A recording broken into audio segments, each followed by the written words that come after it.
নমস্কার। কথায় কথায় কথামৃত অনুষ্ঠানের ৮৭তম পর্বে আপনাদের স্বাগত। এই অনুষ্ঠানটি আপনারা দেখছেন প্রাণারাম ইউটিউব চ্যানেলে সপ্তাহে ৬ দিন, সোম থেকে শনিবার রাত্রি ৯টায়, এবং এই চ্যানেলেই রবিবার রাত্রি ৯টার সময় থাকছে শ্রীরামকৃষ্ণের একজন পার্ষদের পূর্ণ জীবন প্রসঙ্গ। আমরা শ্রী শ্রী রামকৃষ্ণ কথামৃততে ১১ই মার্চ ১৮৮৩ প্রসঙ্গে রয়েছি, যে দিনটি শ্রীরামকৃষ্ণের জন্ম মহোৎসব পালিত হচ্ছিল। আর আমরা গতকালের অনুষ্ঠান অবধি যতটা শুনেছিলাম সেটি হচ্ছে যে ঠাকুর শ্রীরামকৃষ্ণ উত্তর পূর্বের বারান্দায় দাঁড়িয়ে সমাধিস্থ হয়ে গেলেন রামচন্দ্রের প্রসঙ্গ করতে করতে, এবং হৃদপদ্ম প্রস্ফুটিত হলো। এই শব্দাবলী উচ্চারণ করতে করতে তাঁর অভূতপূর্ব অবস্থা হলো। এই রকম প্রসঙ্গের মধ্যে আমরা ছিলাম, এবং ছিলাম এই সব কথাতে যে তিনি অবতার তত্ত্ব ব্যাখ্যা করছিলেন। ব্যাখ্যা মানে তার মতো করে কি অনুপম ভঙ্গিতে সেগুলি উপস্থাপন করছিলেন, যে অবতারকে সকলে চিনতে পারে না যখন তিনি অবতীর্ণ হন। এই সব প্রসঙ্গের মধ্যে আমরা ছিলাম। তারপর থেকেই আমরা আজকের অনুষ্ঠানে প্রবেশ করব শ্রী শ্রী রামকৃষ্ণ কথামৃততে, যার সূচনায় কথামৃতকার শ্রীযুক্ত মহেন্দ্রনাথ গুপ্ত বা শ্রীম উদ্ধৃত করছেন, তব কথামৃতং তপ্ত জীবনং কবিভিরীৃতং কলমশাপহং শ্রবণমঙ্গলং শ্রীমদাততং ভুবি গৃণন্তি ये ভূরিদা জনাঃ। শ্রীরামকৃষ্ণ বলছেন ভক্তদের প্রতি। এই অংশটি আগের দিনকে আমরা শুনেছিলাম, তবু আরেকবার আজকে শুনবো। অবতার যখন আসে সাধারণ লোকে জানতে পারে না, গোপনে আসে। দুই চারিজন অন্তরঙ্গ ভক্ত জানতে পারে। রাম পূর্ণ ব্রহ্ম, পূর্ণ অবতার, এ কথা 12 জন ঋষি কেবল জানত। অন্যান্য ঋষিরা বলেছিল, হে রাম, আমরা তোমাকে দশরথের বেটা বলে জানি। এটি আমরা শুনেছিলাম যে শ্রীরামকৃষ্ণ বলছেন যে অবতার যখন অবতীর্ণ হন তখন খুব অল্প মানুষই তাকে বুঝতে পারেন, অন্যেরা তাকে একজন মানুষ বলেই ভাবেন। তারপর আজকে যেখানটিতে ঢুকছি সেখানে দেখছি ঠাকুর বলে চলছেন, অখণ্ড সচ্চিদানন্দকে কি সকলে ধরতে পারে? কিন্তু নিত্যে উঠে যে বিলাসের জন্য লীলায় থাকে তারই পাকা ভক্তি। বললেন যে অখণ্ড সচ্চিদানন্দকে সকলে ধরতে পারেন না, কিন্তু নিত্যে উঠে যে বিলাসের জন্য লীলায় থাকে, তার মানে হচ্ছে যে মানুষ একেবারে চূড়ান্ত অদ্বৈত তত্ত্বে এবং সত্যে উপনীত হয়েছেন, কিন্তু তারপরে, এই কিন্তু মানে কোনো বিরোধ নেই, সম্প্রসারণ অর্থে, যে ওইখানে উপনীত হয়েছেন সেখানেই শেষ নয়। তারপরে তিনি কি করছেন, যে বিলাসের জন্য লীলায় থাকে। বিলাস মানে ওই একটি ভাব নিয়ে আনন্দ করা, আস্বাদন করা, সেব্য সেবকের ভাব, ভক্তির ভাব, পূজার ভাব, এই সবের জন্য যিনি লীলায় থাকেন, মানে ওই অখণ্ড সচ্চিদানন্দই আবার মানুষ রূপে লীলা করেন, এই রকম ভাবের মধ্যে যিনি থাকেন, শ্রীরামকৃষ্ণ বলছেন যে তারই পাকা ভক্তি। নিত্যে উঠে যে বিলাসের জন্য লীলায় থাকে তারই পাকা ভক্তি বলে বলছেন, বিলাতে কুইনকে দেখে এলে পর তখন কুইনের কথা, কুইনের কার্য এ সকল বর্ণনা করা চলতে পারে। কুইনের কথা তখন বলা ঠিক ঠিক হয়। তো বলছেন যে যারা কিনা ওইটি দর্শন করে এসেছেন তারা যখন বলেন তখন ঠিক ঠিক, এবং সেখানে বললেন যে বিলাতে কুইনকে দেখে এলে পর তখন কুইনের কথা, কুইনের কার্য এ সকল বর্ণনা করা চলতে পারে। তার মানে অন্যরা যদি বর্ণনা করেন, জেনেছেন তার সম্পর্কে, প্রত্যক্ষভাবে জানেননি, পরোক্ষভাবে কারো কাছে শুনেছেন ইত্যাদি, পড়েছেন হয়তো, তো তাদের বর্ণনার মধ্যে সেই সজীবতা, সেই প্রাণ থাকবে না যেটি কিনা যিনি দেখে এসেছেন তার ক্ষেত্রে থাকবে। ভরদ্বাজাদি ঋষি রামকে স্তব করেছিলেন আর বলেছিলেন, হে রাম, তুমি সেই অখণ্ড সচ্চিদানন্দ, তুমি আমাদের কাছে মানুষ রূপে অবতীর্ণ হয়েছ। বস্তুত তুমি তোমার মায়া আশ্রয় করেছো বলে তোমাকে মানুষের মতো দেখাচ্ছে। ভরদ্বাজাদি ঋষি রামের পরম ভক্ত, তাদের ভক্তি পাকা ভক্তি। তো বললেন যে ওই ভরদ্বাজাদি ঋষি তারা দর্শন করেছেন, অর্থাৎ তাদের সেই সচ্চিদানন্দকে বোধ আছে, আবার সচ্চিদানন্দ যে রাম রূপে দ্বৈত ভাবে লীলা করছেন সেটিও তারা উপলব্ধি করেছেন, তাই তাদের ভক্তি পাকা ভক্তি। এটি শ্রীরামকৃষ্ণ বলছেন। নিত্যে উঠে যে বিলাসের জন্য লীলায় থাকে তারই পাকা ভক্তি। তার মানে এই ভক্তি থেকে কোনো বিক্ষেপ নেই। তা এই সব কথা বললেন, বললেন যে ভরদ্বাজাদি ঋষি রামকে স্তব করেছিলেন যে হে রাম তুমি সেই অখণ্ড সচ্চিদানন্দ। তার মানে সেই অখণ্ড সচ্চিদানন্দই রাম রূপে আবির্ভূত হয়েছেন, এটি তাদের বোধ হয়েছিল। সেই কথা শ্রীরামকৃষ্ণ বলছেন। তো তার ওই বক্তব্যের মধ্যে ঘুরে ফিরে উঠে আসছে যে যিনি অখণ্ড সচ্চিদানন্দ তিনি মানুষ রূপে লীলা করতে ভালোবাসেন, লীলা করেন। সেটি অবতার লীলা, যেহেতু তিনি মানুষ রূপে অবতীর্ণ হন। আর এই যে অবতার লীলা, এর মধ্যে যারা কিনা সেই সচ্চিদানন্দকে মানুষ রূপে দেখছেন তাদের ভক্তি পাকা ভক্তি।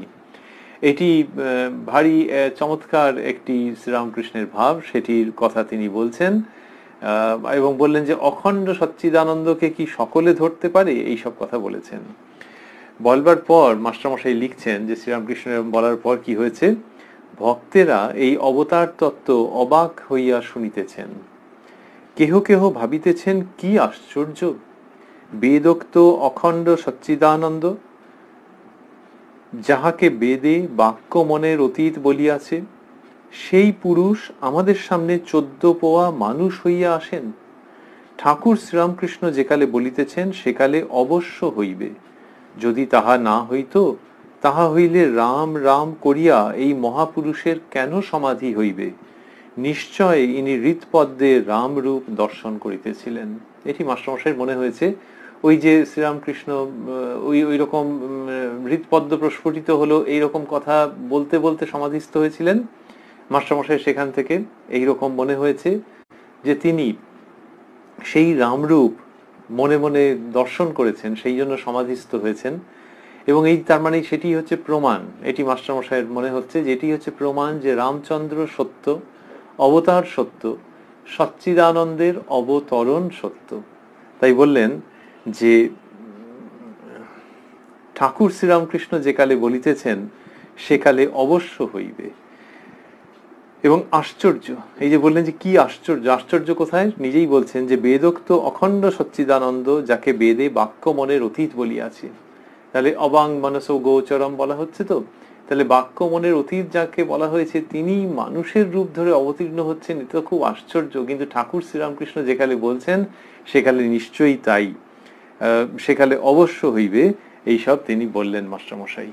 তো ঠাকুর ওই যে রামচন্দ্রের নাম করছিলেন এবং সভাসদদের হৃৎপদ্ম প্রস্ফুটিত হলো, এটি বলতে বলতে তিনি যে সমাধিস্থ হয়ে যাচ্ছিলেন, হয়ে গেলেন, সেইটির প্রসঙ্গে মাস্টারমশাইয়ের এই উক্তি আমরা সেদিনকে স্মরণ করেছিলাম। গতদিনের অনুষ্ঠানের মধ্যে এটি ছিল যে ঠাকুর শ্রীরামকৃষ্ণ হয়তো রাম রূপ দর্শন করছিলেন, অথবা এই যে রামচন্দ্রের আগমনের সঙ্গে সঙ্গে কি হয়েছিল এটি যে বর্ণনা করছেন সেই তিনি যিনি একাধারে রাম এবং কৃষ্ণ, তাই এই ভাবান্তর, এইসব প্রসঙ্গের মধ্যে আমরা ছিলাম। এইসব ভাবে নানান রকম ব্যঞ্জনায়, নানান রকমের প্রকাশে, নানান রকমের ঐশ্বরিক বিলাসে সেই দিনটি এগিয়ে চলেছে। 11ই মার্চ 1883 শ্রীরামকৃষ্ণের জন্ম মহোৎসব। আর এইসব কথা কোন সময়তে হচ্ছে? এইসব কথা হচ্ছে সকাল বেলায়, একেবারে সকালে মাস্টারমশাই এসেছিলেন। তো তিনি এসে দেখছেন যে ঠাকুর শ্রীরামকৃষ্ণ, তার আগেই ওখানে ভক্তরা ঠাকুর শ্রীরামকৃষ্ণের কাছে এসছেন। তারপর বেলা 8:30 9টার সময় ঠাকুরের স্নান হলো, তারপরে তিনি মায়ের মন্দিরে গেলেন। এইসব নানান রকম হচ্ছে, হতে হতে আরো বেলা গড়াচ্ছে, কিন্তু এখনো মধ্যাহ্নের সময় মোটেও উপস্থিত হয়নি। এইবারে যেটি ঘটছে সেটি মাস্টারমশাই লিখছেন, ওই আনন্দঘন জন্ম মহোৎসবের দিন দেখিতে দেখিতে কোন্নগর হইতে ভক্তেরা খোল কর্তাল লইয়া সংকীর্তন করিতে করিতে বাগানে আসিয়া উপস্থিত হইলেন। মনমোহন, নবাই ও অন্যান্য অনেকে নাম সংকীর্তন করিতে করিতে ঠাকুরের কাছে সেই উত্তর পূর্ব বারান্দায় উপস্থিত। ঠাকুর শ্রীরামকৃষ্ণ প্রেমোন্মত্ত হইয়া তাহাদের সহিত সংকীর্তন করিতেছেন। তো বলছেন যে দেখিতে দেখিতে মানে খুব তাড়াতাড়ি কি হলো, ঠাকুর উত্তর পূর্বের বারান্দায় এইসব বলছিলেন, আর একেবারে খুব তাড়াতাড়ি কোন্নগর থেকে ভক্তেরা চলে এসছেন। তো মাস্টারমশাই চিনলেন কি করে যে কোন্নগর থেকে এসছেন, জানলেন কি করে? নিশ্চয়ই ভক্তদেরকে আগে চেনেন। অথবা এমন হতে পারে যে পরে পরিচয় হয়েছে, কথামৃতের মধ্যে সেরকম ভাবে লিখেছেন। তা দেখিতে দেখিতে কোন নগর হইতে ভক্তেরা খোল কর্তাল লইয়া এরকম কি করেছেন, তারা সংকীর্তন করতে করতে বাগানে এসে উপস্থিত হলেন। তার মানে ঠাকুরের যে জন্ম মহোৎসব সেই কথাটি মুখে মুখে এই ভক্তদের মধ্যে প্রচারিত হয়েছিল, কাউকে আলাদা করে তো আর আহ্বান জানানোর প্রশ্ন নেই, কিন্তু তারা চলে এসেছেন। এবং তারা চলে এসেছেন কিরকম, আগের দিন আমরা বলছিলাম যে এখানে কোনো উপহার নিয়ে আসার প্রসঙ্গ নেই, এই জন্মতিথি এই জন্ম মহোৎসব তো সেইভাবে পালিত হয় না। তো তারা কি করেছেন, খোল করতাল নিয়ে চলে এসছেন, এখনকার ভাষায় আমরা বলি যে রেডি হয়ে চলে এসছেন একেবারে, যে নাম সংকীর্তন হবে ঠাকুরের জন্মতিথির পূর্ণ অবসরে। তো বলছেন যে ভক্তেরা খোল কর্তাল লইয়া সংকীর্তন করিতে করিতে বাগানে আসিয়া, বাগান মানে ওই দক্ষিণেশ্বর মন্দির, রাসমণির বাগান এরকম, তো তো সে বাগানে আসিয়া উপস্থিত হইলেন মনমোহন, নবাই ও অন্যান্য অনেকে। মনমোহন বাবু শ্রীরামকৃষ্ণের অন্যতম ভক্ত, তাই এরা রয়েছেন। অনেকের নাম সংকীর্তন করিতে করিতে ঠাকুরের কাছে সেই উত্তর পূর্ব বারান্দায় উপস্থিত। তার মানে কি অপূর্ব দৃশ্য, যে নাম সংকীর্তন করতে করতে এরা ঠাকুরের কাছে উত্তর পূর্বের বারান্দায় উপস্থিত হচ্ছেন। এই হচ্ছে জন্ম মহোৎসব, তার যে বিবরণ, সেখানকার যে উৎসবটি ঘটছে, মহা যে উৎসব, মহান যে উৎসব, তারই একটি চিত্র, যে ওরা নাম সংকীর্তন করতে করতে এই কোন্নগরের ভক্তবৃন্দ তারা উত্তর পূর্বের বারান্দায় এসে উপস্থিত হয়েছেন। ঠাকুর শ্রীরামকৃষ্ণ প্রেমোন্মত্ত হইয়া তাহাদের সহিত সংকীর্তন করিতেছেন। তাহলে এই একটু আগে যিনি রামচন্দ্রের কথা বলছিলেন, অবতার তত্ত্ব বলছিলেন, এইবার তিনি মিশে গেলেন ওই সংকীর্তনের মধ্যে। কি অপূর্ব সমস্ত বর্ণনা এবং কি অপূর্ব ঘটনা যেগুলি ঘটেছে দক্ষিণেশ্বরে। শ্রীরামকৃষ্ণ যখন কথা বলছেন, যখন লীলার বিভিন্ন অঙ্গের মধ্যে রয়েছেন, নাম করছেন, সংকীর্তন করছেন, ওরা এসেছেন এবং ঠাকুর শ্রীরামকৃষ্ণ সেই সংকীর্তনের মধ্যে যোগদান করলেন। এই যোগদান করা মানে যে শুধু একটি মানুষ ওখানে বেড়ে গেলেন তা নয়, যে যতজন ছিলেন আরেকজন অতিরিক্ত হলেন, তিনিও যোগদান করলেন। আমরা যোগ বলি তো, 17 যুক্ত 1 মানে 17 যোগ 1 সমান সমান 18, 50 যোগ 1 সমান সমান 51। কিন্তু এখানে শ্রীরামকৃষ্ণের যোগদান মানে ওই আর একজন মাত্র যোগ হলেন সেরকম নয়। শ্রীরামকৃষ্ণের যোগদান মানে 100 জন বা 1000 জন বা লক্ষ জন যেন যুক্ত হলেন, সেই রকম মনে হয়। তার কারণ হচ্ছে যে ঠাকুর শ্রীরামকৃষ্ণ তিনি যখন সংকীর্তন করেছেন তখন অদ্ভুত অবস্থা হতো, তো যে ভগবান নিজে যেন নাচছেন, গাইছেন। সেই জন্যে একটি সংকীর্তনের মধ্যে কারুর যোগদান করা আনন্দের, কিন্তু এই কারুর মানে কোনো একজনের, আর ইনি একাই 100 নয়, একাই 1 লক্ষ 1 কোটি ইত্যাদি। সেই শ্রীরামকৃষ্ণ যখন যোগদান করছেন, তাহলে সেই রকম হচ্ছে যে তিনি এত আনন্দের সঙ্গে, আর গলা অপূর্ব ছিল, কণ্ঠস্বর, আর তার সঙ্গে নৃত্য ভঙ্গিমা কি চমৎকার ছিল, যারা দেখেছেন মুগ্ধ হয়ে গেছেন। যে রোগা রোগা শরীর তো ঠাকুরের, স্থূলকায় তিনি নন, কিন্তু তার মধ্যে যখন নাচছেন যে ভঙ্গিমা হচ্ছে, ওতে মনে হচ্ছে যেন স্বর্গ নেমে এসছে। সেই জন্য তার যোগদান মানে শুধু +1 নয়, আরো অনেক বেশি। আর কি, আর হচ্ছে যে নাম সংকীর্তন যাকে উদ্দেশ্য করে হচ্ছে, হয়তো হরিনাম সংকীর্তন হচ্ছিল, সেটা হওয়াই স্বাভাবিক বা বেশি সম্ভাবনা। তা সেই রকম যখন হচ্ছিল যে বেশি সম্ভাবনা হরিনাম সংকীর্তন, সেইখানে শ্রীরামকৃষ্ণ আবির্ভূত হচ্ছেন। তিনি মানুষ রূপে এই কাপড় পরেছেন করে, একদম সাধারণ পোশাক তার, তিনি যোগদান করছেন। কিন্তু এই একটু আগে আমরা যেরকম বলছিলাম যে তিনি তো স্বমুখে অন্যত্র বলেছেন যে রাম যে কৃষ্ণ ইদানিং এই দেহে সেই রামকৃষ্ণ। তা সেই তিনি যখন সংকীর্তনের মধ্যে যোগদান করছেন, তখন হচ্ছে যার জন্য এত নাচা, এত গাওয়া, এত চিৎকার করে গান করা, এত ডাকা, এত প্রার্থনা, এত আবেগ, সেই তিনি এইখানেতে যুক্ত হয়েছেন নিজের কৃপায়। সুতরাং শ্রীরামকৃষ্ণ নাম সংকীর্তনের মধ্যে যোগদান করছেন মানে সেটি একটি মহা দৈবী আনন্দ ঘন ঘটনা। সেটি ঘটছে উত্তর পূর্বের বারান্দায়। মাস্টারমশাই লিখছেন, নৃত্য করিতে করিতে মাঝে মাঝে সমাধি, তখন আবার সংকীর্তনের মধ্যে চিত্রার্পিতের ন্যায় দাঁড়াইয়া আছেন। তো এই নৃত্য করতে করতে মাঝে মাঝে সমাধিস্থ হয়ে যাচ্ছেন, আবার ধীরে ধীরে নৃত্য করতে শুরু করছেন। আমরা বলছিলাম যে কি অপূর্ব দৃশ্য, অপূর্ব মানে যেটি পূর্বে দেখা যায়নি, কিন্তু শব্দ কম পড়ে যাচ্ছে। যে আগে দেখা যায়নি জানি, ভাবা যায় না জানি, আর কি শব্দ পাওয়া যাচ্ছে না, কিন্তু শব্দ দিয়ে হাতড়ে হাতড়ে সেই দেব মানবকে সন্ধানের চেষ্টা, তাছাড়া তো উপায় নেই। তিনি যেন শব্দের পারে দাঁড়িয়ে আছেন, শব্দ তাকে পুরোপুরি স্পর্শ করতে পারে না। যেটি বলা হয়েছে আত্মার লক্ষণ, যে আত্মাকে তুমি জল দিয়ে ভিজিয়ে দিতে পারো না, অগ্নি দিয়ে দগ্ধ করতে পারো না, ইত্যাদি ইত্যাদি। শ্রীরামকৃষ্ণের ক্ষেত্রে সেই রকম দেখা যাবে যে শব্দ দিয়ে তাকে নির্মাণ করা যায় না, তুলি দিয়ে তাকে আঁকা যায় না, গান গেয়ে তাকে প্রকাশ করা যায় না, নৃত্য করে তার স্বরূপ বোঝানো যায় না। কিন্তু এই সবগুলো দিয়েই মানুষের প্রচেষ্টা তাকে ধরবার। হয়তো হৃৎকন্দরে যখন তিনি নিজে আবির্ভূত হন তখনই সাধক বা সাধিকা তাকে উপলব্ধি করতে পারেন। কিন্তু হ্যাঁ, ইচ্ছে করে হয়তো যে তুলি দিয়ে, নৃত্য করে, শব্দ দিয়ে, অন্য কোনোভাবে সঙ্গীতের দ্বারা তাকে স্পর্শ করবার, সেই তো সাধনা। তো সেই শ্রীরামকৃষ্ণের ওই সংকীর্তনে যোগদান, সেটির সম্পর্কে ওই রকম মনে হয় যে এই যে সংকীর্তনের মধ্যে চিত্রার্পিতের ন্যায় দাঁড়াইয়া আছেন, যে নাচতে নাচতে গাইছেন এবং নাচছেন ভগবানের নামে, করতে করতে দাঁড়িয়ে যাচ্ছেন এবং সমাধিস্থ হয়ে যাচ্ছেন। সংকীর্তনের মধ্যে চিত্রার্পিতের ন্যায় দাঁড়াইয়া আছেন। আর তার আগে বললেন নৃত্য করিতে মাঝে মাঝে, নৃত্য করিতে করিতে মাঝে মাঝে সমাধি। তাই এই যে শ্রীরামকৃষ্ণ দাঁড়িয়ে যাচ্ছেন, আমাদের বলছিলাম যে ওই দাঁড়িয়ে যাওয়া এবং তারপর ধীরে ধীরে আবার সংকীর্তনের মধ্যে যুক্ত হয়ে যাওয়া, তার মধ্যে মিশে যাওয়া, এইটিকে বর্ণনা করার জন্য উপযুক্ত ভাষা পৃথিবীতে নেই, হয়তো কোনোদিন হবেও না।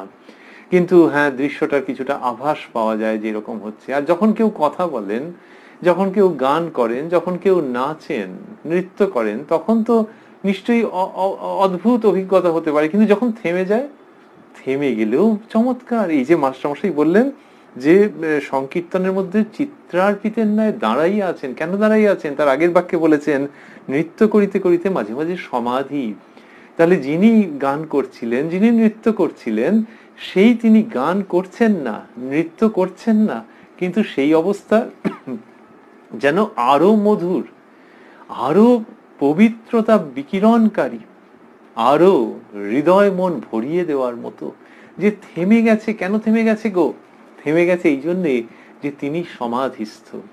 এই যে দৃশ্য তৈরি হচ্ছে, যেখানে ঠাকুর কথা বলছেন, গাইছেন, নাচছেন, সেটি যেমন, তেমনি যেখানে কথা বলছেন না, নৃত্য করছেন না, সঙ্গীত এ অংশগ্রহণ করছেন না, সেটি যেন মনে হয় আরো সুন্দর। কি অদ্ভুত রকমের একটি ব্যাপার যে এই শ্রীরামকৃষ্ণের অবস্থান, যে তিনি যখন মুভ করেন তখনও সুন্দর, যখন স্টিল হয়ে থাকেন তখন যেন আরো সুন্দর। মাস্টারমশাই সেই বর্ণনা করছেন এবং লিখছেন যে সেই অবস্থায়, ওই কোন অবস্থায় চিত্রার্পিতের ন্যায় দাঁড়াইয়া আছেন, চিত্রে, ছবির মতো দাঁড়িয়ে আছেন, চিত্রে যেন অর্পিত। সেই অবস্থায় ভক্তেরা তাহাকে পুষ্পমালা দিয়া সাজাইলেন। ওই যখন ওরকম সমাধিস্থ হয়ে শ্রীরামকৃষ্ণ দাঁড়িয়ে পড়েছেন, তখন পুষ্পমালা এলো কোত্থেকে? ওইটা নিয়ে এসেছিলেন তার সঙ্গে। ওই সংকীর্তনের সমস্ত বস্তু সামগ্রী, আর হচ্ছে কি যে ওই ফুল নিয়ে এসেছিলেন। ফুল মানে কি এক্ষুনি বলবেন মাস্টারমশাই। সেই অবস্থায় ভক্তেরা তাহাকে পুষ্পমালা দিয়া সাজাইলেন, বড় বড় গোড়ে মালা। ভক্তেরা দেখিতেছেন যেন শ্রী গৌরাঙ্গ সম্মুখে দাঁড়াইয়া। তো বড় বড় গোড়ে মালা, সেগুলো নিয়ে এসেছেন, পুষ্পমালা।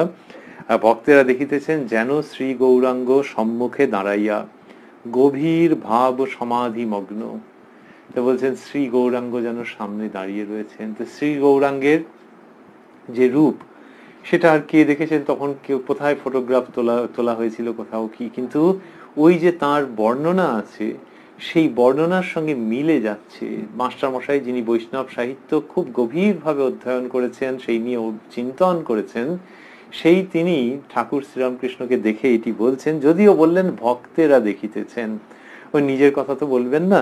তো বলছেন ভক্তেরা দেখিতেছেন যেন শ্রী গৌরাঙ্গ সম্মুখে দাঁড়াইয়া। তো ঠাকুর শ্রীরামকৃষ্ণকে দেখে তার এরকম মনে হচ্ছে ঠাকুরের জন্ম মহোৎসবে বেলা ওই 10টা-11টার দিকে হবে আন্দাজ, দক্ষিণেশ্বরে ঠাকুরের ঘরের উত্তর পূর্ব দিকের বারান্দায়। বললেন যে ভক্তেরা দেখিতেছেন যেন শ্রী গৌরাঙ্গ সম্মুখে দাঁড়াইয়া, গভীর ভাব সমাধিমগ্ন, গভীর ভাব সমাধিমগ্ন। এবার বলছেন প্রভুর কখনো অন্তর্দশা, তখন জড়বৎ চিত্রার্পিতের ন্যায় বাহ্য শূন্য হইয়া পড়েন, কখনো বা অর্ধ বাহ্য দশা, তখন প্রেমাবিষ্ট হইয়া নৃত্য করিতে থাকেন। আবার কখনো বা শ্রী গৌরাঙ্গের ন্যায় বাহ্য দশা, তখন ভক্ত সঙ্গে সংকীর্তন করেন। ওই শ্রী গৌরাঙ্গের ভাব সেটিকে এখানে মাস্টারমশাই পুনরুক্তি করছেন তার ঠাকুরের প্রসঙ্গে, যে অন্তর্দশা যখন, তখন জড়বৎ চিত্রার্পিতের ন্যায় বাহ্য শূন্য হইয়া থাকেন, তা একেবারে মনটা ভেতরেতে পুরোপুরি। অর্ধবাহ্য দশা যখন, তখন প্রেমাবিষ্ট হইয়া নৃত্য করিতে থাকেন, আর বাহ্য দশা যখন, তখন ভক্ত সঙ্গে সংকীর্তন করেন। তাহলে অর্ধবাহ্য দশা মানে প্রেমাবিষ্ট হয়ে নৃত্য করছেন, তখন মুখে কোনো কথা নাই। আর বাহ্য দশা যখন, তখন ভক্ত সঙ্গে সংকীর্তন করেন, মানে তখন ভগবানের নাম উচ্চারণ করতে করতে ধীরে ধীরে তিনি ওই বাহ্য দশায় আসছেন, এইরকম হয়। সেইখানে মহাপ্রভুর অবস্থা সেটি এখানে মাস্টারমশাই ঠাকুরের প্রসঙ্গে খুব প্রাসঙ্গিক এবং সার্থক সুন্দরভাবে ব্যবহার করলেন, করে বলছেন ঠাকুর সমাধিস্থ দাঁড়াইয়া। ঠাকুর সমাধিস্থ কথাগুলিকে বোল্ড অক্ষরে দিয়েছেন, দিয়ে বলছেন ঠাকুর সমাধিস্থ দাঁড়াইয়া, গলায় মালা, পাছে পড়িয়া যান ভাবিয়া একজন ভক্ত তাহাকে ধরিয়া আছেন, চতুর্দিকের ভক্তেরা দাঁড়াইয়া খোল কর্তাল লইয়া কীর্তন করিতেছেন। ঠাকুরের দৃষ্টি স্থির, চন্দ্রবদন প্রেমানুরঞ্জিত, ঠাকুর পশ্চিমাস্য। পশ্চিমাস্য মানে মা গঙ্গার দিকটাতে মুখ করে শ্রীমুখ ওই দিকে রেখে দাঁড়িয়ে আছেন। তো বললেন যে ঠাকুর সমাধিস্থ দাঁড়াইয়া, গলায় মালা, পাছে পড়িয়া যান ভাবিয়া একজন ভক্ত তাহাকে ধরিয়া আছেন। একটু চিন্তা হতো তো যে দাঁড়িয়ে দাঁড়িয়ে সমাধিস্থ হয়ে গেছেন, যদি ব্যালেন্সের অসুবিধা হয়, আর সত্যি হতো যখন ওইরকম সমাধিমগ্ন থাকতেন তখন হাঁটবার সময় স্টেপিং ঠিক থাকতো না, যে একটা পা এদিকে পড়ছে একটা পা ওদিকে। তিনি নিজেই জানতেন যে ওই রকম ভাবে যেন কেউ সুরাপান করেছেন সেই রকম অবস্থা। ঠাকুর খুব আনন্দের সঙ্গে সেটি খেয়াল করতেন যে এরকম হয়ে যাচ্ছে, যে মায়ের নাম করে কি দেবদেবীর ভাব। তো সেই জন্য ভক্তেরাও সাবধান রয়েছেন, একজন তাকে ধরে আছেন, চতুর্দিকের ভক্তেরা দাঁড়াইয়া খোল কর্তাল লইয়া কীর্তন করিতেছেন। তাহলে ওই যে কোন্নগরের ভক্তেরা উত্তর পূর্বের বারান্দায় এলেন, এসে ঠাকুর শ্রীরামকৃষ্ণকে দেখলেন যে তিনি সংকীর্তনের মধ্যে অংশগ্রহণ করে সংকীর্তন করতে করতে সমাধিস্থ হয়ে গেছেন। তার মানে ওই যে ওরা এনেছিলেন পুষ্পমালা, সেটি আনা যেন আরো বেশি সার্থক হয়ে গেল, যে শ্রীরামকৃষ্ণের গলায় অর্পণ করবেন কখন, যখন তিনি সমাধিস্থ। তাহলে শ্রীরামকৃষ্ণকে তারা নিশ্চয়ই অন্য চোখে দেখেন, আর তা সত্ত্বেও সমাধিস্থ মানে যিনি কিনা পুরোপুরি 16 আনা সেই রাজ্যেই রয়েছেন, এই সময় মালা পরিয়ে দিতে হয়, এই সময় বিশেষভাবে প্রণাম করতে হয়, স্মরণ করতে হয়, তাকে নিয়ে আনন্দ করতে হয়, এই শ্রীমূর্তি হৃদয়ে ধারণ করতে হয়। তো ওই যে তারা করেছেন, মাস্টারমশাই লিখছেন ঠাকুর সমাধিস্থ দাঁড়াইয়া, গলায় মালা, পাছে পড়িয়া যান ভাবিয়া একজন ভক্ত তাহাকে ধরিয়া আছেন, চতুর্দিকের ভক্তেরা দাঁড়াইয়া খোল কর্তাল লইয়া কীর্তন করিতেছেন। ওই তাদের খুব আনন্দ হচ্ছে যে আজকে আমাদের আশা সার্থক হলো গো, সার্থক হলো। তিনি সমাধিস্থ হয়ে দাঁড়িয়ে রয়েছেন এবং তাকে ঘিরে ভক্তেরা দাঁড়াইয়া খোল কর্তাল লইয়া কীর্তন করিতেছেন। ঠাকুরের দৃষ্টি স্থির, চন্দ্রবদন প্রেমানুরঞ্জিত, ঠাকুর পশ্চিমাস্য। চন্দ্রবদন, চন্দ্রবদন এই মাস্টারমশাইয়ের অদ্ভুত অদ্ভুত সমস্ত শব্দ, এই দুটি শব্দের সম্মিলনে গঠিত, দুটি শব্দই পরিচিত শব্দ, কিন্তু দুটিকে একত্র করে কি অদ্ভুত ভাব মাস্টারমশাই সৃষ্টি করলেন। চন্দ্রবদন তার মানে শ্রীমুখের মধ্যে থেকে চন্দ্রের মহিমা, চন্দ্রের শোভা, চন্দ্রের নির্মল কিরণ বিকীর্ণ হচ্ছে। চন্দ্রবদন শ্রীরামকৃষ্ণের। তো চন্দ্রের ক্ষেত্রে অনেক সময় বলা হয় যে তার ক্ষয় বৃদ্ধি আছে, কিন্তু এর ক্ষেত্রে তা নেই। তো কিন্তু এই চন্দ্রের শোভা যেটি পুড়িয়ে দেয় না, যেটি অদ্ভুত ভাবে আলোকিত করে, তো বললেন যে চন্দ্রবদন প্রেমানুরঞ্জিত, কি দিয়ে সেজে উঠেছে ওই শ্রীমুখখানি, সেটি প্রেম দিয়ে যেন নতুন ভাবে সেজে উঠেছে। চন্দ্রবদন প্রেমানুরঞ্জিত, এমনি চাঁদের আলো, সেটির মধ্যে স্নিগ্ধতা আছে, অপূর্ব ভাব আছে, আর তার সঙ্গে যদি প্রেম যুক্ত হয়ে যায়, তো চাঁদের আলোর মধ্যে প্রেম আছে কিনা, রোমান্টিক অর্থে হয়তো আছে, কিন্তু যখন সমস্ত নিখিল বিশ্ব চরাচরের জন্য হৃদয় উদ্বেল করে দেওয়া ভালোবাসা, এ তো সেই প্রেম। তো চন্দ্রবদন প্রেমানুরঞ্জিত, চাঁদের সঙ্গে ভালোবাসার সম্পর্ক রয়েছে, যুগে যুগে সাহিত্য রচিত হয়েছে। আর ভালোবাসার শেষ কথা যিনি বলে দিয়ে যাচ্ছেন, ভালোবাসার চূড়ান্ত বাণী যার শ্রীমুখ থেকে উচ্চারিত হচ্ছে, সেই শ্রীরামকৃষ্ণ যখন সমাধিস্থ, তখন মাস্টারমশাই যে বলছেন, আমাদের মাস্টারমশাইকে দণ্ডবত প্রণাম, যে শ্রীরামকৃষ্ণ সম্পর্কে দুটি শব্দ তিনি বললেন, যে চন্দ্রবদন প্রেমানুরঞ্জিত। এই চাঁদের আলোর বাঁধ ভেঙেছে, এবং সেটি কিসের জোরে? বাঁধ যখন ভাঙে তখন তো একটা কিছুর জোর লাগে। তো তো চাঁদের আলোর জোয়ার এসেছে, তার মধ্যে এত জোর, হ্যাঁ তার মধ্যে প্রেমের জোর আছে, সেই জন্য বাঁধ ভেঙে দিয়েছে। তো বাঁধ ভেঙে দিয়েছে, মানুষে মানুষে যে ব্যবধান, যে মানুষকে দূরে সরিয়ে রাখা এরকম নেই, সমস্ত মানুষকে এটি আকর্ষণ করছে, সেই জন্য এই চাঁদের আলোয় বাঁধ ভেঙে গেছে, চন্দ্রবদন প্রেমানুরঞ্জিত। শ্রী গৌরাঙ্গের কথা মাস্টারমশাই একটু আগে বলেছেন, নাম সংকীর্তন, এবং সেই নাম সংকীর্তনে সকলকে তিনি আহ্বান জানাচ্ছেন। ওই নগরের পল্লীর যেখানে যা আছে সকলকে আহ্বান জানাচ্ছেন, আর শ্রীরামকৃষ্ণ সমস্ত বিশ্ববাসীকে আহ্বান জানাচ্ছেন। কথামৃত যখন আমরা অধ্যয়ন করছি, মনন করছি, তখন দেখছি কথামৃতের মধ্য দিয়ে বিশ্ববাসীর প্রতি সেই আহ্বান ধ্বনিত হচ্ছে। এবং চন্দ্রবদন প্রেমানুরঞ্জিত এই যে রূপটি শ্রীরামকৃষ্ণের, এটির মধ্যে দিয়ে সেটি ঘটছে। এই বিশ্বজোড়া সংকীর্তন, বিশ্বজোড়া ঈশ্বরীয় আনন্দ, বিশ্বজোড়া আনন্দ আহ্বান, তার মধ্যে শ্রীরামকৃষ্ণ সকলকে সামিল করতে চাইছেন। বাঁধ ভেঙে যাচ্ছে, সমস্ত রকমের বিদ্বেষ, বিভেদ, ব্যবধান যা কিছু আছে সেগুলোর বাঁধ ভেঙে যাচ্ছে ওই প্রেমানুরঞ্জিত চন্দ্র বদনের আহ্বানে। সেটি মাস্টারমশাই কথামৃতর মধ্যে উল্লেখ করলেন, যে শ্রীরামকৃষ্ণের ওই শ্রীমূর্তি। তো ওইটি দেখতে তো চমৎকার লাগেছে, দেখতে নাকি দর্শন করতে, তাই হওয়াটাই স্বাভাবিক। তো সে তো চমৎকার লাগে। তো তো ভক্তদের সেই রকম ভাবে আনন্দ হচ্ছে যখন শ্রীরামকৃষ্ণ ওইভাবে সমাধিস্থ হয়ে দাঁড়িয়ে আছেন। ঠাকুর পশ্চিম দিকে শ্রীমুখ রেখে তিনি দাঁড়িয়ে আছেন। এই আনন্দ মূর্তি ভক্তেরা অনেকক্ষণ ধরিয়া দেখিতে লাগিলেন। তো মাস্টারমশাই এটি লিখছেন যে ভক্তেরা অনেকক্ষণ ধরে দেখছেন। সমাধি ভঙ্গ হইল, বেলা হইয়াছে, কিয়ৎক্ষণ পরে কীর্তনও থামিল, ভক্তেরা ঠাকুরকে আহার করাইবার জন্য ব্যস্ত হইলেন। তো সমাধি ভঙ্গ হয়েছে, এবারে বেলা হয়েছে, সমাধি ভঙ্গ হচ্ছে, তার মানে ঠাকুর শ্রীরামকৃষ্ণ ধীরে ধীরে এই জগতে প্রত্যাবর্তন করছেন। সেটিরও বর্ণনা একাধিক জায়গাতে রয়েছে, একাধিক জায়গায় রয়েছে যে ঠাকুর শ্রীরামকৃষ্ণ ধীরে ধীরে এই জগতে আসছেন। সেই বর্ণনাও চমৎকার এবং সেই অবস্থাও অসাধারণ। তো এই ঠাকুর শ্রীরামকৃষ্ণের সমাধি এবং সমাধি ভঙ্গ হয়ে ধীরে ধীরে এই জগতে প্রত্যাবর্তন, এই সব ঘটনা ঘটছে সেই দিনকে।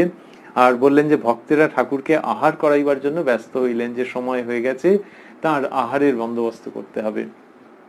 ঠাকুর কিয়ৎকাল বিশ্রাম করিয়া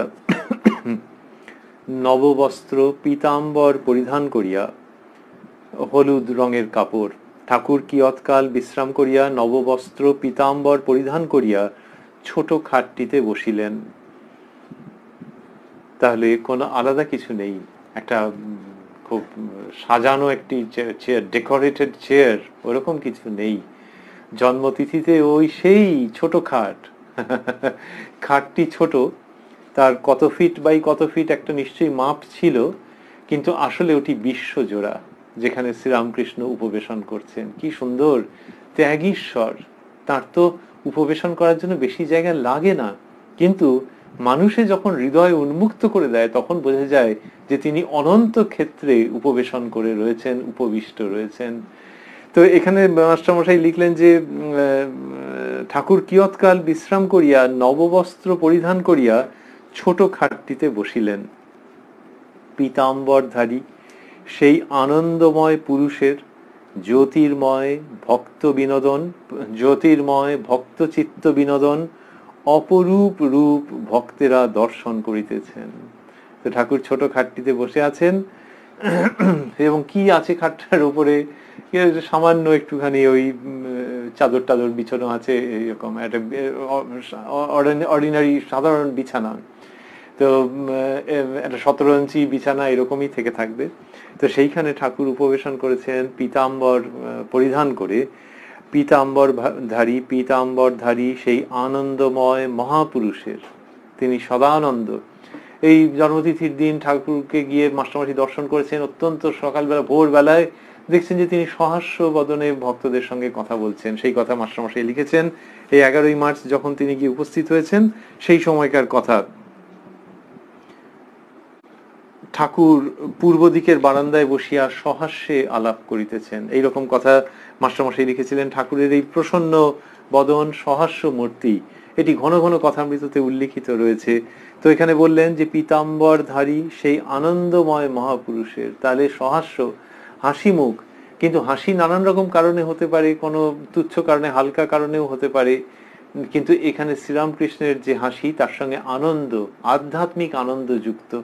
আধ্যাত্মিক আনন্দ থেকে উৎপন্ন যে প্রসন্ন বদন, তার সন্ধান পেতে গেলে বোধহয় শ্রীরামকৃষ্ণের কাছে আসতে হয়।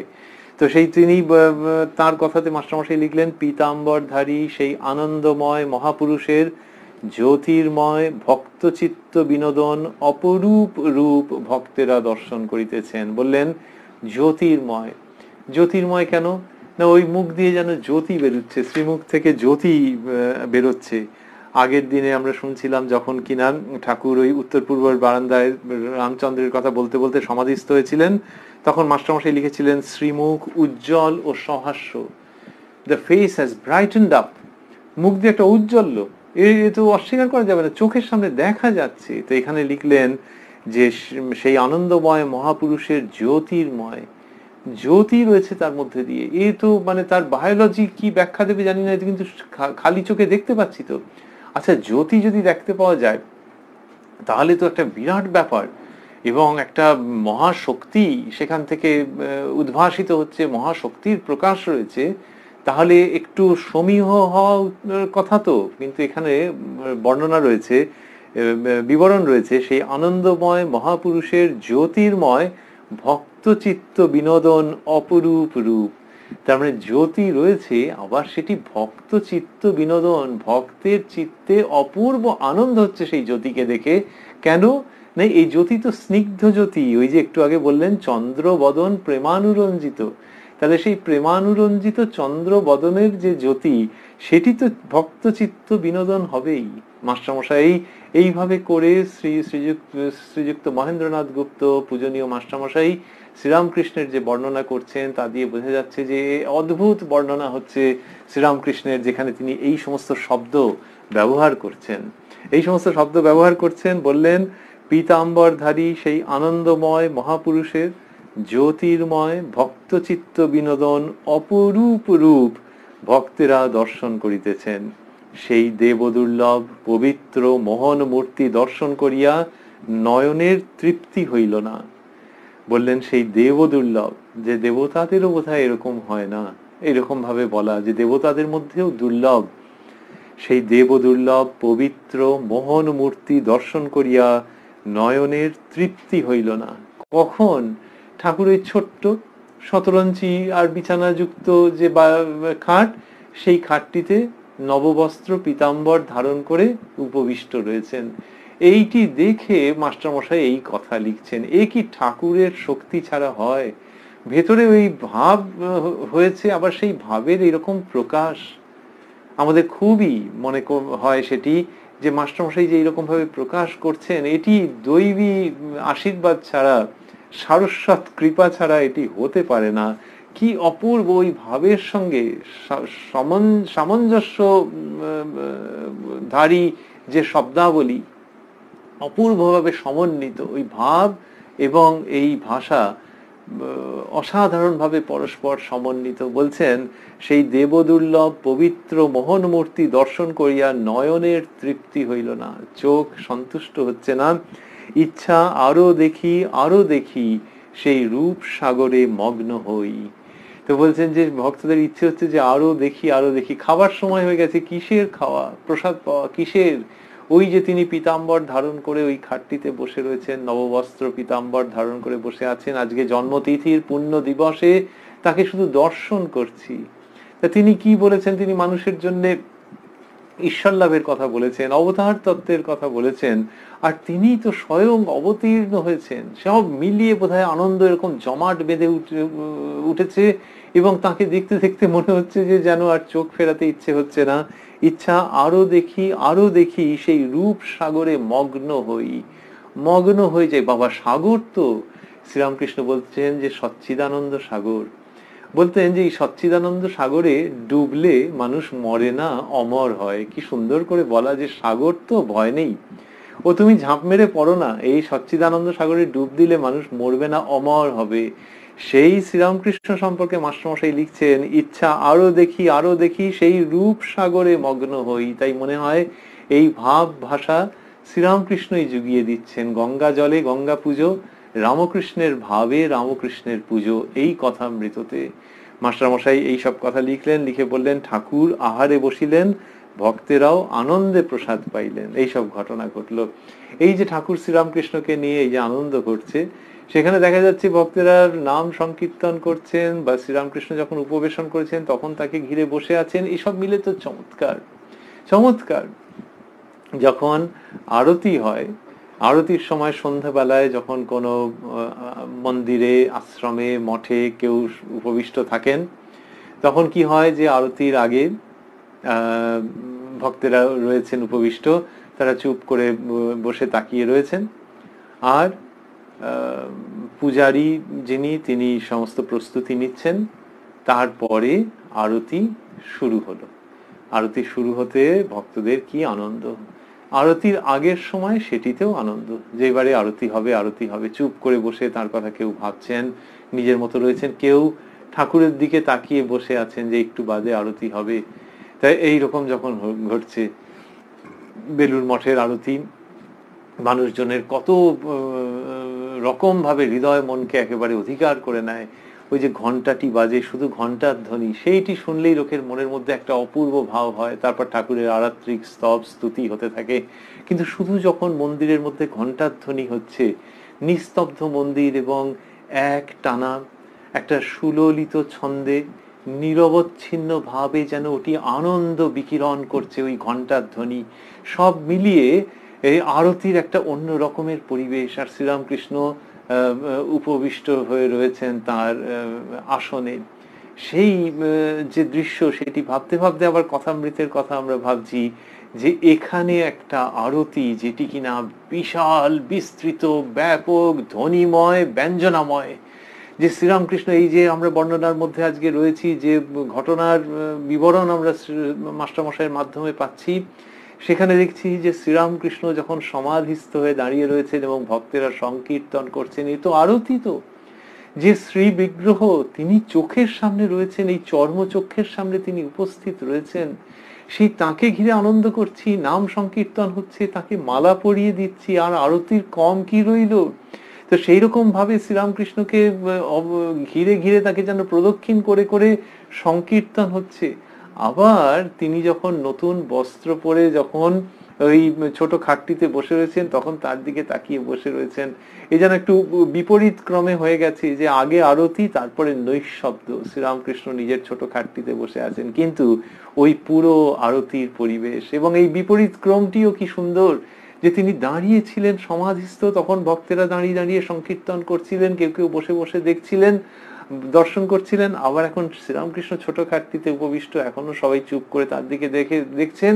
এবং এতে করে কি হচ্ছে যে দেখে কি অপূর্ব লাগছে। আবারও সেই শব্দগুলির মধ্যে দিয়ে আমরা শ্রীরামকৃষ্ণের যদি পরিক্রমা করি, পীতাম্বরধারী সেই আনন্দময় মহাপুরুষের জ্যোতির্ময় ভক্তচিত্ত বিনোদন অপরূপ রূপ ভক্তেরা দর্শন করিতেছেন।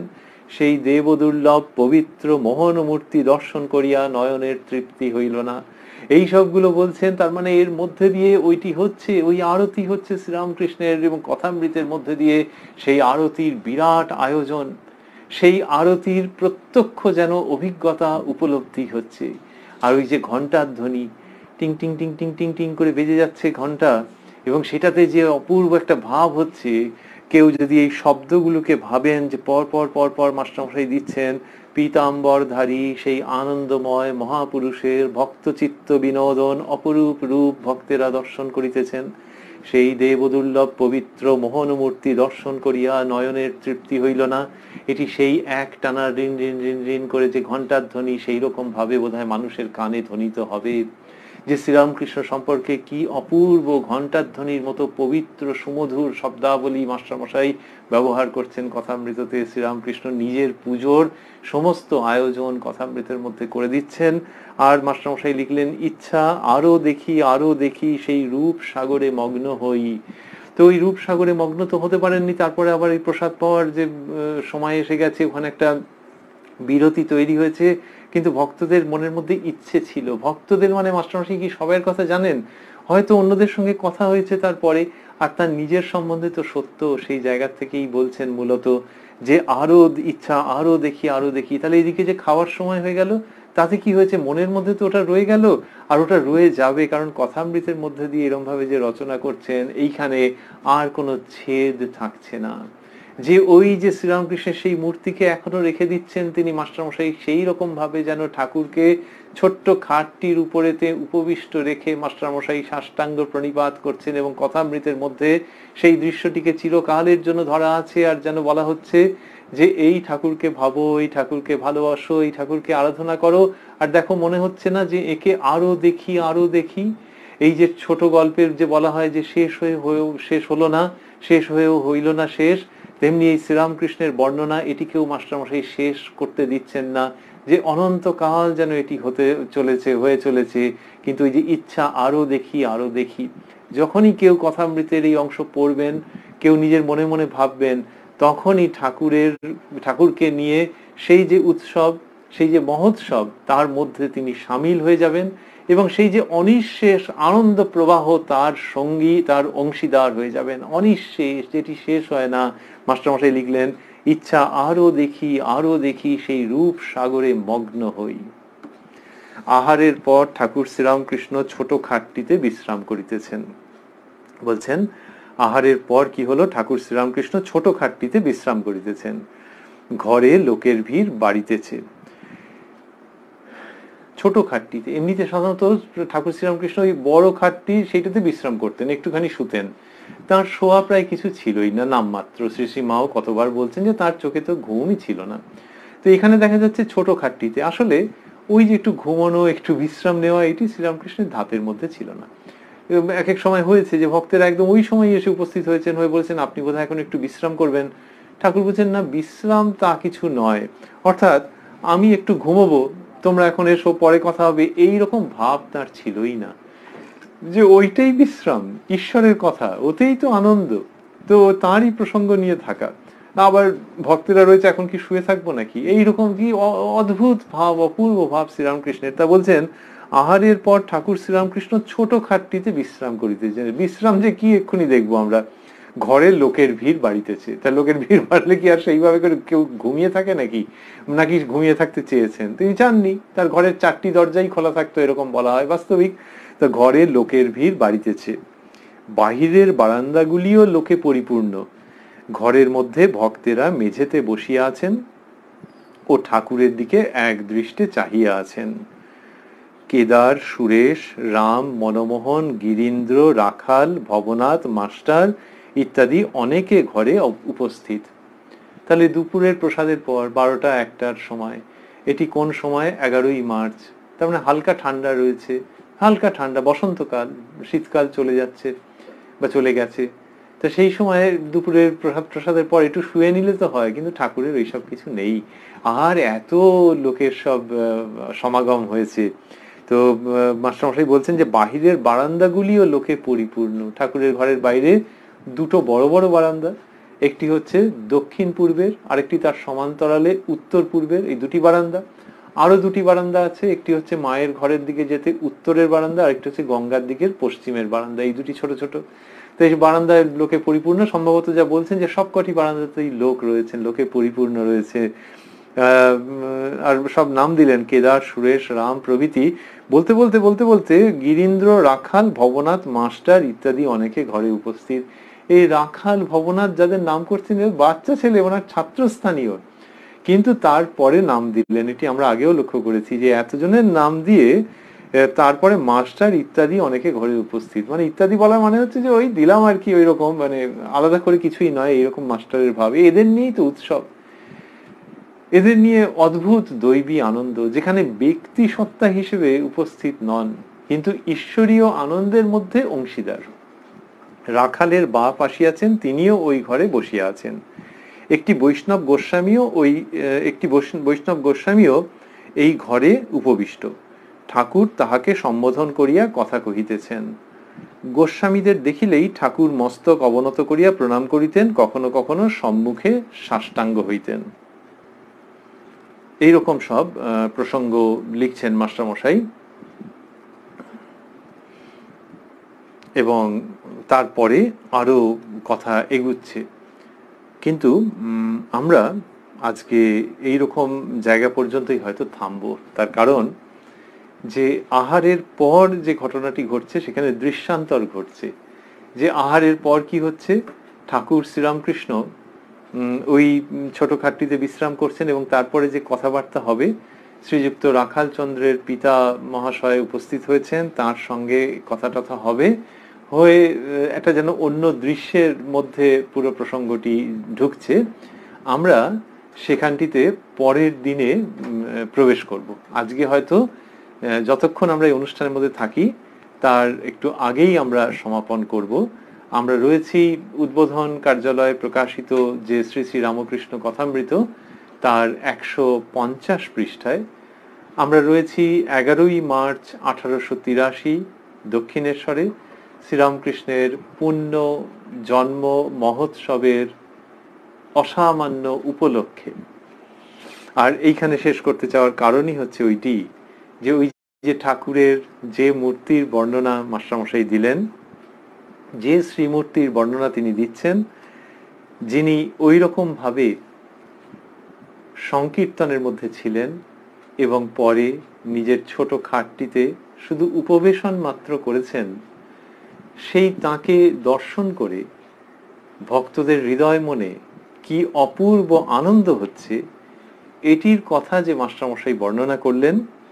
আমরা বলছিলাম যে ঠাকুরের ছোট চৌকি, ওই চৌকি, তার উপরে সম্ভবত ওই সব 17 ইঞ্চি বা আর একটু নামমাত্র বিছানা, এইরকম ভাবে যে ঠাকুর রয়েছেন ওখানে উপবেশন করেছেন, সেটিকে আমরা আবারও স্মরণ করছি। আর স্মরণ করছি যে তিনি রামচন্দ্রের প্রসঙ্গ বলতে বলতে এবং হৃদপদ্ম প্রস্ফুটিত হলো এসব বলতে বলতে সমাধিস্থ হয়েছেন। উত্তর পূর্বের বারান্দায় এসব ঘটেছে। আবার সংকীর্তনের দলের মধ্যে সমাধিস্থ হয়েছেন।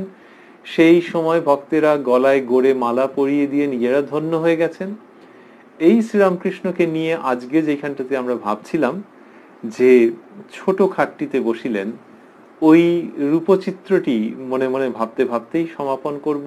আর ভাববো যে সেই শ্রীরামকৃষ্ণের আশীর্বাদেই আমরা নিশ্চয়ই আগামীকাল আপনাদের সঙ্গে মিলিত হব এই অনুষ্ঠানে রাত্রি 9টার সময়। আর কি, আর হচ্ছে যে ওই ছোট খাট, দক্ষিণেশ্বরে ঠাকুরের ঘরে ছোট খাট এখনো দেখতে পাওয়া যায়, একটি ছোট এবং আরেকটি অল্প বড়, আরেকটি অল্প উঁচু, দুটি চৌকি। তো সেই ছোট খাটটিতে শ্রীরামকৃষ্ণ উপবেশন করছেন। আসলে আমাদের হৃদয়ে তিনি উপবেশন করছেন।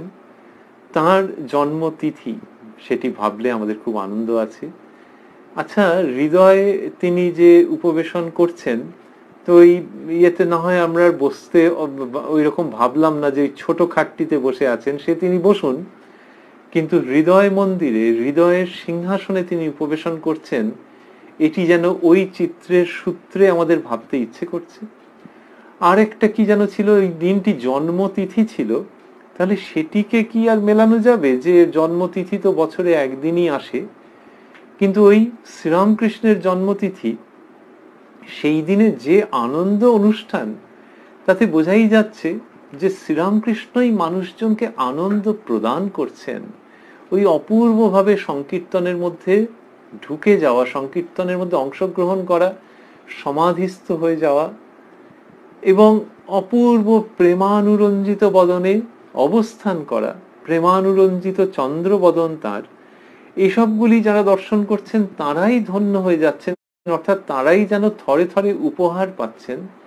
সেই সূত্রে মনে হয় যে শ্রীরামকৃষ্ণের জন্মতিথিতে তিনি কিছু পাবেন বার্থডে গিফট হিসেবে, এই কথাটি গুরুত্বপূর্ণ নয়, গৌণ বা অপ্রাসঙ্গিক। আসলে ওই দিনে ভক্তেরা আনন্দ করছেন, তাই আমরা ভাবছি যে না, ঠিক ওই ছোট খাটটিতে নয়, হৃদয়ের সিংহাসনে, হৃদয় বেদিতে, তিনি তো খুব কারুকার্য খচিত সিংহাসন পছন্দ করতেন না, কিন্তু ওই ভক্তি, আবেগ, প্রেম, পবিত্রতা দিয়ে নির্মিত যে আসন, সেই আসনে যেন শ্রীরামকৃষ্ণ অবস্থান করেন, এইটি আমাদের ভাবতে এবং প্রার্থনা করতে ইচ্ছে করছে। আর জন্মতিথি শ্রীরামকৃষ্ণের ভাবলে এবং তার সঙ্গে এই পবিত্রতা ঘন আনন্দ পরিবেশ ভাবলে আসলে আমাদেরও নবজন্ম হয়। সেই নবজন্ম বছরের যে কোনো সময়, যে কোনো মুহূর্তে হতে পারে। নতুন নতুন ভাবে উদ্বোধিত হয়ে যাওয়া, মনুষ্যত্বকে নতুন রকম ভাবে নির্মাণ করা, মনুষ্যত্ব থেকে দেবত্বের পথে নবজন্মে উত্তীর্ণ হওয়া। তাই ঠাকুরকে যেন আমরা ওই হৃদয়ের সেই পবিত্র আসনে ধারণ করতে পারি, যে আসন তাঁরই পছন্দের ঐশ্বর্যে নির্মিত, যথা প্রেম, সত্যানুরাগ, বিবেক, বৈরাগ্য। আর সেই শ্রীরামকৃষ্ণকে যেন এই রকম জন্মতিথির আনন্দ ঘন পরিবেশের প্রেক্ষিতে স্মরণ করে আমরা তাঁর শ্রীমুখের দিকে তাকিয়ে আমাদের নবজীবন, নবজন্ম, নতুন করে বেঁচে ওঠাকে সম্ভব এবং সফল করতে পারি। তাঁর শ্রীপাদপদ্মে এই আমাদের প্রার্থনা। ওম নিরঞ্জনং নিত্যমনন্ত রূপং ভক্তানুকম্পা ধৃত বিগ্রহং বৈ ঈশাবতারং পরমেশমিড্যং তং রামকৃষ্ণং শিরসা নমামহ।